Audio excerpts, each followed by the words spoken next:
নমস্কার, আমি doctor Nita Saha কুঠিয়াল, Mrs Dutta বলছি।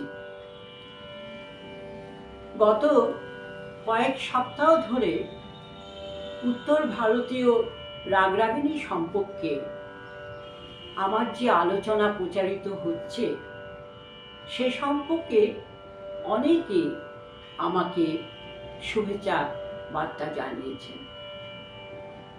তার জন্য আমি বিশেষভাবে আনন্দিত এবং অভিভূত। তাদের আমি কৃতজ্ঞতা জানাচ্ছি। যারা এখনো আমার এই চ্যানেলে সাবস্ক্রাইব করেননি তাদের সাবস্ক্রাইব করার জন্য অনুরোধ জানাচ্ছি। অনুষ্ঠানটি ভালো লাগলে অনুগ্রহ করে আপনারা লাইক করুন এবং অন্যকে শেয়ার করুন। নমস্কার।